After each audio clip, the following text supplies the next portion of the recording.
হুজুর, আমরা শুনলাম যে ভোটার লিস্ট নতুন যে নির্বাচন কমিশনার নতুন তালিকা তৈরি করছেন, সেই তালিকায় আসলে এখন সেই নামটা ভুল, অনেকের নাম বাদ যাচ্ছে। কি বলবেন আপনি? আমি তো আশ্চর্য হয়ে যাচ্ছি। 1950-এর ডিসেম্বরে আমার জন্ম। তারপর দীর্ঘদিন আমি শিক্ষকতা করলাম, প্রাথমিক শিক্ষকতা, এবং সেই শিক্ষকতার সময় প্রতি বছর 2 বছর 3বার করে বার্ষিক যেমন নির্বাচন কমিশনের নীতি আছে, সেই নীতি অনুসারে নতুন ভোটার নাম তুললাম, পুরনো ভোটারদের বাদ দিলাম, মৃতদের বাদ দিলাম। আজ এই 77 বছর বয়সে এসে আমার নামটাই ভোটার লিস্টে নেই। আমি আশ্চর্য হয়ে যাচ্ছি। আমি একজন সমাজকর্মী। জমিয়তুল উলামা হিন্দ স্বাধীনতা সংগ্রামের সুবিখ্যাত প্রতিষ্ঠান, যে প্রতিষ্ঠানে আমি দীর্ঘদিন কাজ করে আসছি অবৈতনিকভাবে, এবং সামাজিক কাজ, বিপন্ন মানুষের পাশে দাঁড়ানোর জন্য আপনার চেষ্টা করছি। বিভিন্ন শিক্ষা প্রতিষ্ঠান এবং বিশেষ করে মাদ্রাসা মসজিদ তৈরির ক্ষেত্রে এবং পরিচালনার ক্ষেত্রে যারা আসেন, তাদের সঙ্গে আমার একটু বন্ধুত্ব আছে এবং তাদের বিপদে কিছু পরামর্শ আমি দিয়ে থাকি। কিন্তু আজকে আমি ভারতের নাগরিক নই, এই জিনিসটা ভাবতেই আমার মনের মধ্যে কষ্ট হচ্ছে। যে ভারতবর্ষ স্বাধীনতার সময় জমিয়তুল উলামা একমাত্র সংগঠন ছিল যারা ভারতবর্ষ বিভাগের তীব্রতম বিরোধিতা করেছিলেন এবং বিভাগ প্রস্তাবে তারা সই করেননি, এবং এই ভারতবর্ষকে তারা নিজের মাতৃভূমি বলে মেনে নিয়েছিলেন। আমি সেই সংগঠনেই একজন কর্মী, সামান্যতম হলেও। আর বিশেষ করে দীর্ঘদিন কাজ করতে করতে আজ আমি বর্তমানে রাজ্য জমিয়তুল উলামা হিন্দের সভাপতি। এমনি মানুষ তো আমাকে করেননি, এবং তারা দীর্ঘদিন ধরে জানেন বিভিন্ন এলাকা, সারা জেলা এবং রাজ্যব্যাপী আমার ঘোরাঘুরি আছে, এবং বহু মানুষের সঙ্গে আমার বন্ধুত্ব আছে। সবাই জানেন মাস্টার কাউসার একজন ভারতীয়, এবং তিনি জমিয়তুল উলামার নেতা। আজ আমি বুঝতে পারলাম যে আমি তো ভারতীয় নেই, জমিয়তের নেতাই বা কীভাবে হবে? ভারতের নাগরিক হলে, ভোটার লিস্টে নাম উঠলে তবে তো আমি ভারতীয়। কিন্তু 77 বছর বয়সে এসে আমার নাগরিকত্ব বানচাল হয়ে যাবে, এই জিনিসটা কিভাবে হতে পারে, কার ভুলে হতে পারে? আমি তো বিস্মিত হয়ে যাচ্ছি। যারা কাজ করছেন এই সমস্ত ডিপার্টমেন্টে, আমি তাদের কারো বিরোধী নেই, কিন্তু নাম আসলে নামের বানান ভালোভাবে লেখার জন্য যখন প্রেসে যায় এবং প্রেস থেকে যখন সংশোধনে প্রুফ রিডিং হয়, তখন যে কারা দেখেন আমি বুঝতে পারছি না।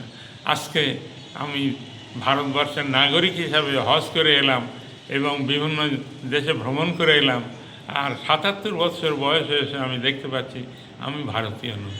এটা কিভাবে হতে পারে? অবাক হয়ে গেলাম যে আপনি দক্ষিণ 24 পরগনা জেলায় এত বড় একটা মাদ্রাসা প্রতিষ্ঠান চালান, যেখানে হাজার হাজার ছেলেরা এখান থেকে শিক্ষা লাভ করছে, এবং আপনাদের সঙ্গে আরও একাধিক মাদ্রাসা যুক্ত, তাদেরকেও আপনারা চালাচ্ছেন, প্লাস আপনি নিজে একজন টিচার ছিলেন। তারপরে আপনার এই প্রবীণ বয়সে আপনার নাম ভুল, তাহলে নির্বাচন কমিশনের বড় ব্যর্থতা বলে মনে হচ্ছে। ব্যর্থতা তো বটেই। আমি রিটায়ারমেন্টের পরে আজ আমার 15-16 বছর কেটে গেল। 10-এ আমি রিটায়ার করেছি, আর সেই রিটায়ারমেন্টের পরে আমি 10 বছর ধরে ভোট দিয়ে এসেছি। আজকে 15 বছর ধরে ভোট দিয়ে এসেছি। 15 বছর পরে এসে জানছি যে আমার আর ভোটাধিকার নেই। এটা তাদের ব্যর্থতা কি দুর্বলতা কিংবা ষড়যন্ত্র, আমি তো কিছু বুঝতে পারছি না। এইভাবে আমার মতো লোককে যখন বাদ দেওয়া হচ্ছে, তখন সাধারণ মানুষদের, যারা হিন্দু কিংবা মুসলমান, আমার কাছে ওটা বড় কথা নয়, সাধারণ মানুষ, তার ভারতবর্ষের নাগরিক, কাল পর্যন্ত যারা ভোট দিয়েছেন, আজকে তাদের নাম ভোটার লিস্টে নেই। এটা কিভাবে হতে পারে? আপনার নাম আর পরিচয়? আমার নাম, আমি মাস্টার মোহাম্মদ কাউসার আলী মোল্লা। আমার গ্রাম নিমকুড়িয়া। আমি দীর্ঘদিন ধরে শিক্ষকতা করেছি। বর্তমানে ভাঙড়ি আছি, ভাঙড়ি থাকি, এবং কাঁঠালিয়া মাদ্রাসার আমি প্রতিষ্ঠাতা এবং পরিচালকদের একজন।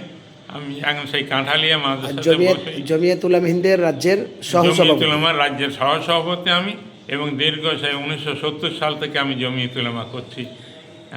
সাধারণ কর্মী হতে হতে হতে হতে আজকে আমি রাজ্য স্তরে এসেছি। তারা দয়া করে আমার সমর্থক বন্ধুরা, ভাইয়েরা আমাকে সহসভাপতির পদে বসিয়েছেন, আমি সেই জায়গায় আছি। কিন্তু আজ আমি বিস্মিত হয়ে যাচ্ছি, কাকে আমি কি বলবো? আমি কি ভারতীয়? ভারতীয়ই যখন নই, তখন আমি এ সমস্ত কথা কিভাবে বলতে পারি আর দাবি করতে পারি? আমার দুঃখ, এটা আফসোস যে ভারতবর্ষের একজন প্রবীণ শিক্ষক হিসাবে আমি ভারতীয় নই, এটা আমাকে শুনতে হচ্ছে।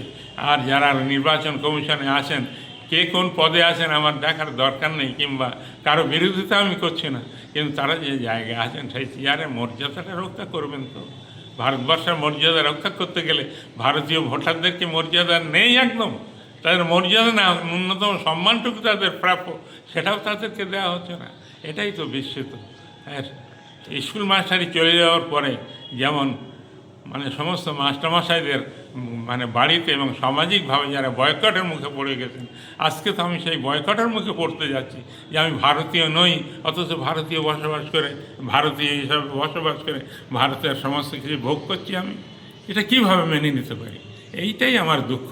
এবং আশা করি যারা চেয়ারে বসে আছেন আগামীতে তারা এ ব্যাপারে একটি সতর্ক হবেন এবং প্রকৃত ভারতীয়দের একটা নামও যেন বাদ না যায়, তিনি হিন্দু কিংবা মুসলমান, বড় জাত কিংবা ছোট জাত, ধনী কিংবা গরিব, কংগ্রেস কিংবা সিপিএম, কোনো রাজনৈতিক ব্যানারে আছেন কি নেই এসব দেখার কোনো প্রয়োজন নেই। তিনি ভারতবর্ষের মাটিতে জন্মেছেন, ভারতবর্ষের মাটিতে বসবাস করছেন, আজও তার ভারতীয় হিসেবে পরিচয়টা থাকা দরকার। এবং আমি তো আশা করি এই ভারতীয় পরিচয় নিয়ে আমি মৃত্যুবরণ করব এবং ভারতবর্ষের পবিত্র মাটিতেই আমার মানে গোরস্থান তৈরি হবে। কিন্তু আশ্চর্য, এখন আমি যেন মানে বিস্মিত হয়ে যাচ্ছি, কি হলো, ব্যাপারটা কার দোষ? এটা কি আমার? ধন্যবাদ।